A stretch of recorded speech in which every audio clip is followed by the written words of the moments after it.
Hi friends, आप सभी का स्वागत है हमारे चैनल पर।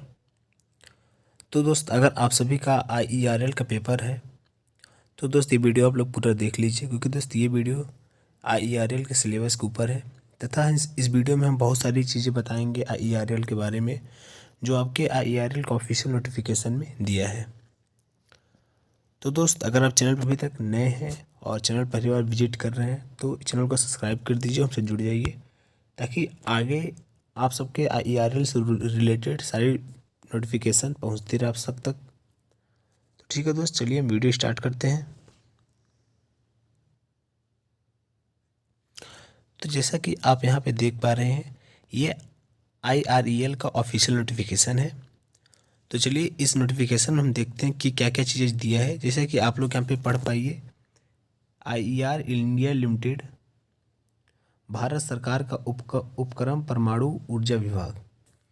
तो चलिए देखते हैं इस नोटिफिकेशन में क्या क्या चीज़ें दिया है। ये आपके 14 पेज के नोटिफिकेशन है और मेरा मेनली पर्पज़ है आप सबको सिलेबस बताना।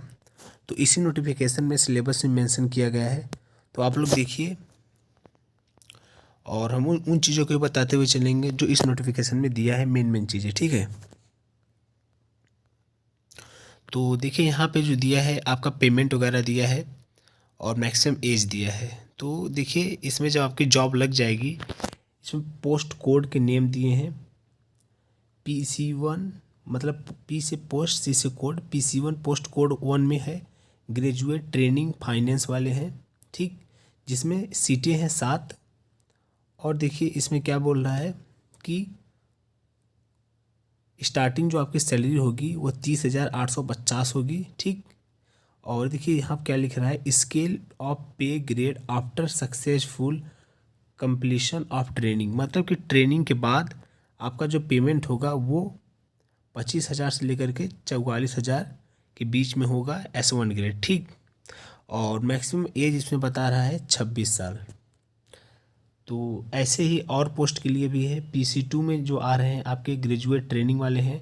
और PC3 में देखिए दोस्त, PC3 में आपके डिप्लोमा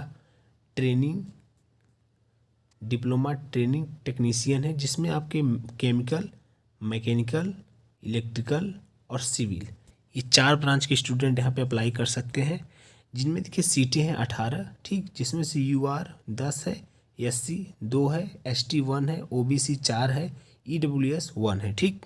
चलिए और आगे चलते हैं। ऐसे आगे ही और भी सारे पोस्ट कोड हैं जिनमें और भी सारी वैकेंसियाँ हैं। पोस्ट कोड 4 में है देखिए जूनियर सुपरवाइज़र, और पोस्ट कोड 5 में है पर्सनल सेक्रेटरी। तो इनका भी अपना दिया है, ठीक है। चलिए नेक्स्ट बात करते हैं। तो हमारा मेनली पर्पज़ है आप सबको सिलेबस बताना, और ख़ासकर जो इलेक्ट्रिकल स्टूडेंट है उनका सिलेबस बताना। इलेक्ट्रिकल स्टूडेंट में मतलब कि जो इलेक्ट्रिकल स्टूडेंट हैं और मैकेनिकल हैं, सिविल हैं, इन सभी स्टूडेंट का सिलेबस बताना। तो चलिए आगे देखते हैं क्या दिया है।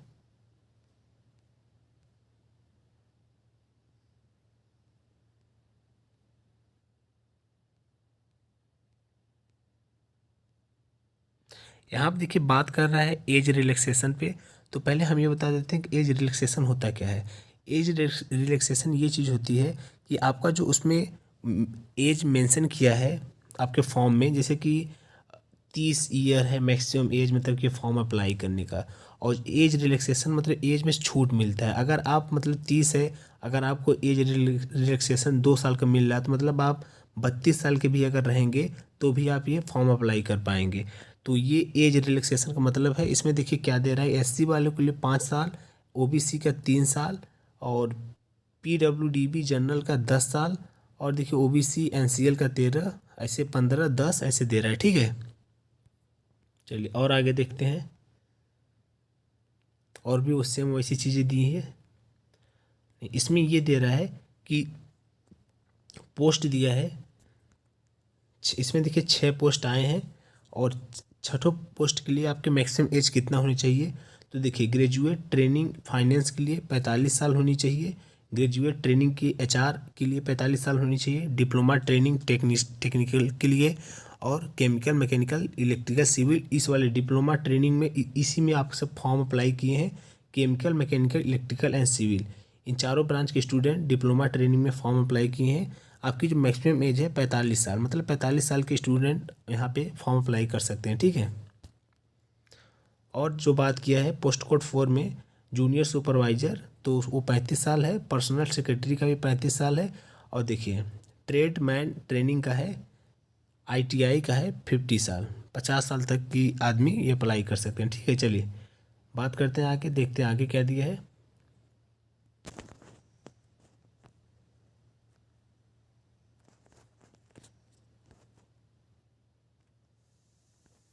तो चलिए यहाँ पे है आपका सिलेबस आ गया है, तो हम सिलेबस लिए बताते हैं। तो पहले बात कर लेते हैं हम टेक्निकल स्टूडेंट के, जिनके लिए हम वीडियो बनाते हैं। तो देखिए आप लोग आएंगे पोस्ट कोड 3 में, किसमें? पोस्ट कोड 3 में। देखिए यहाँ पे डिप्लोमा ट्रेनिंग टेक्निकल का है, और इसमें देखिए केमिकल है, मैकेनिकल है, सिविल है और इलेक्ट्रिकल है, ठीक। तो आपका इसमें देखिए 2 पेपर होंगे, एक पेपर फर्स्ट होगा, एक पेपर सेकंड होगा। जो आपका पेपर फर्स्ट का मैक्सिमम मार्क होगा वो 100 नंबर का होगा, और पेपर सेकंड का जो मैक्सिमम मार्क होगा वो 50 नंबर का होगा, ठीक। और चलिए बात कर लेते हैं।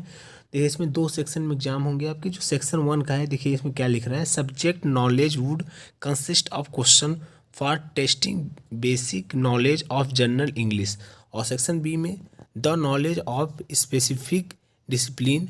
और पेपर सेकेंड में देखिए 50 नंबर का होगा, उसमें क्या पूछेगा, general knowledge, numerical ability, reasoning ability and general English पूछेगा, ठीक है। ऐसे ही सब पोस्ट कोड के लिए बात किया है। पोस्ट कोड 1 का भी दिया है, देखिए क्या क्या आएगा इसमें। पोस्ट कोड 1 में आएगा 50 क्वेश्चन आएगा, और मतलब पोस्ट कोड 1 में जो आपका पेपर फर्स्ट होगा उसमें होगा 50 क्वेश्चन, और पेपर सेकेंड में 50 क्वेश्चन आएगा, जिसमें से सब्जेक्ट नॉलेज आएगा पेपर 1 में, और पेपर 2 में आएगा general knowledge, numerical ability, reasoning ability and general English, ठीक है।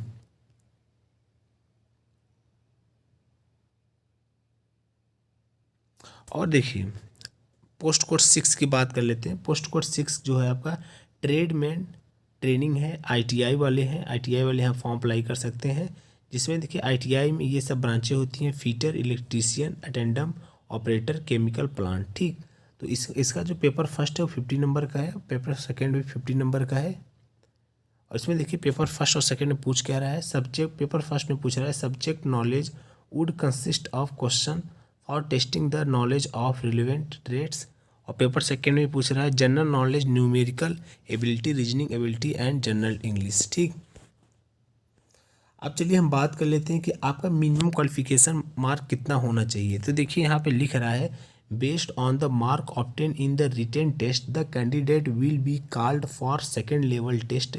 मतलब कि आपका जो पहला टेस्ट होगा वो रिटेन टेस्ट होगा। देखिए यहाँ पे लिख रहा है रिटेन टेस्ट होगा आपका पहला, और रिटेन टेस्ट में आपको कितना मिनिमम नंबर पाएंगे तब जाके आपको सेकेंड स्टेज के लिए आपको बुलाया जाएगा। देखिए यहाँ पे लिख रहा है सेकेंड लेवल टेस्ट जो सेकेंड लेवल टेस्ट होगा स्किल टेस्ट होगा, ट्रेड टेस्ट होगा, या computer proficiency test as applicable and psychometric test in the ratio of 1:3 by following reservation policy. However, the candidates should secure minimum mark in written test which is as follows. तो आपको जितना first paper में ये minimum number आपको प्राप्त करना होगा, तभी जाके आप पेपर फर्स्ट में पास होंगे और सेकेंड एग्ज़ाम के लिए शॉर्ट लिस्टेड होंगे, तब जाके आपको सेकेंड के लिए बुलाया जाएगा, ठीक है।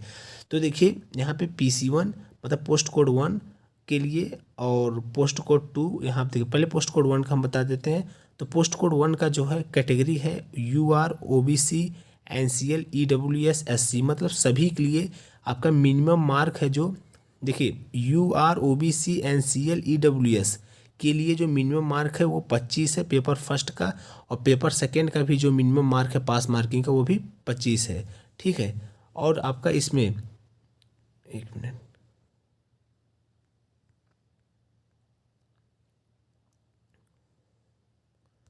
और आपका SC के लिए पोस्ट कोड 1 में SC के लिए जो मिनिमम मार्क है वो 23 है, और पेपर सेकेंड का जो पासिंग मिनिमम मार्क है वो 22 है। ऐसे ही दोस्त PC2 मतलब पोस्ट कोड 2, पोस्ट कोड 4 और पोस्ट कोड 5 जो सभी कैटेगरी है, मतलब आल कैटेगरी के लिए मिनिमम मार्क है पेपर फर्स्ट का पास करने का 25, और सेकेंड पेपर का मिनिमम मार्क है पासिंग 25, ठीक। उम्मीद करते हैं आप लोगों को ये चीज़ें समझ में आ रही होंगी। अगर चीज़ें नहीं समझ में आ रही होंगी तो दोस्त आप कमेंट करिए, कमेंट में अपने क्वेश्चन पूछिए, हम वहाँ पे आंसर देंगे, ठीक है। तो चलिए अब हम बात कर लेते हैं टेक्निकल स्टूडेंट के लिए, जिनके लिए हम ये वीडियो बना रहे हैं। आप लोग आते हैं पोस्ट कोड 3 में। किसमें? पोस्ट कोड 3 में आते हैं। तो इसमें आपके जो UR OBC EWS SC ST PWD के जो स्टूडेंट हैं उनका जो पेपर फर्स्ट का मिनिमम मार्क है पास करने का, मतलब UR OBC EWS का वो मिनिमम मार्क है आपको 50 नंबर। आपको पेपर फर्स्ट में 50 नंबर पाने ही पाने होंगे, अन्यथा आपको सेकंड पेपर के लिए शॉर्ट लिस्टेड नहीं होंगे, आपको नहीं बुलाया जाएगा, ठीक है। और जो आपका सेकंड पेपर का मिनिमम मार्क है पास करने का वो है 25 नंबर। कितना? 25 नंबर है। और अगर आप ST SC PWD स्टूडेंट हैं तो आपको जो पेपर फर्स्ट का पासिंग मार्क है वो 45 है, और जो सेकेंड पेपर का पासिंग मार्क है वो आपका मिनिमम 22 है, ठीक। ऐसे पोस्ट कोड 6 के लिए भी है। अब चलिए आगे बात कर लेते हैं आगे चीज़ें क्या दी हैं। तो देखिए आगे यहाँ पे मेंशन किया है कि आपके एग्ज़ाम सेंटर के बारे में, ठीक है। तो आपका जो फर्स्ट पेपर होगा रिटेन टेस्ट सेंटर होगा, देखिए वो कहाँ कहाँ बन सकता है। तो देखिए यहाँ पे लिख रहा है the details of written test centres post wise would be as under. तो देखिए यहाँ पे क्या लिख रहा है, post code 1, post code 2, post code 3, post code 5, post code 4, इन सभी का दिया है। तो मेनली बात कर लेते हैं। देखिए post code 1, post code 2, post code 3, इन तीनों का जो है रिटेन टेस्ट होगा मुंबई, त्रिवेंद्रपुरम और भुवनेश्वर। इन 3 जगहें जाने का चांस है। इन तीनों जगहों में से आपका कहीं भी भेज सकता है आपका सेंटर। तो आपके जो पोस्ट 3 में है diploma training technician, chemical mechanical electrical civil student, ठीक। और जो आपके पोस्ट 1 और पोस्ट 2 में है, पोस्ट 1 में है ग्रेजुएट ट्रेनिंग फाइनेंस और पोस्ट 2 में है ग्रेजुएट ट्रेनिंग HR, ठीक। ये दोस्त पोस्ट 1 2 3 ही नहीं, पोस्ट 1 2 3 4 5 ये सभी स्टूडेंटों का जो सेंटर है आपका मुंबई, त्रिवेंद्रपुरम और भुवनेश्वर में जा सकता है। सिर्फ पोस्ट कोड 6 का जो अलग से दिया है सेंटर वो है भुवनेश्वर में, अकेला भुवनेश्वर में है, वहाँ पे ही जाएगा। इसमें मुंबई और त्रिवेंद्रपुरम मेंशन नहीं है, ठीक। तो दोस्त ये रहा आपके जो नोटिफिकेशन थे ऑफिशियल, हमने लगभग सारी मेन चीज़ें बता दी हैं। अगर आपको कुछ भी प्रॉब्लम होता है तो आप लोग कमेंट में पूछिए। पेज ये बहुत ही लंबा है, कम से कम 30-35 पेज है, तो सारी चीज़ें तो हम बता नहीं पाएंगे, वीडियो भी बहुत ज़्यादा लंबा हो जाएगा और बोरिंग भी आप लोग हो जाएंगे। तो उम्मीद करते हैं चीज़ें आपके लिए सब हेल्पफुल रही होंगी। अगर आपको थोड़ा सा भी अच्छा लगा हो तो चैनल को सब्सक्राइब कीजिए, वीडियो को लाइक कीजिए और दोस्त हमसे जुड़ जाइए ताकि आगे आने वाली सारी नोटिफिकेशन आप तक पहुंचती रहे। और दोस्त IERL से रिलेटेड हम सभी बहुत सारी वीडियो बनाएंगे, जैसे इसका आंसर की आउट होगा उस पर वीडियो बनाएंगे, इसका पेपर एनालिसिस वगैरह करेंगे। तो हमसे जुड़ेंगे ताकि आगे आने वाली IERL और दोस्त और भी जितनी भी सरकारी वैकेंसियाँ होती हैं उनकी नोटिफिकेशन आप तक सही समय से पहुंचते रहे। तो हमसे जुड़िए। और दोस्त डिस्क्रिप्शन बॉक्स में हमारा टेलीग्राम का लिंक है, उस लिंक के माध्यम से आप लोग हमसे टेलीग्राम पर भी जुड़ जाइए। तो ठीक है दोस्त, आज की वीडियो पूरा देखने के लिए बहुत बहुत धन्यवाद।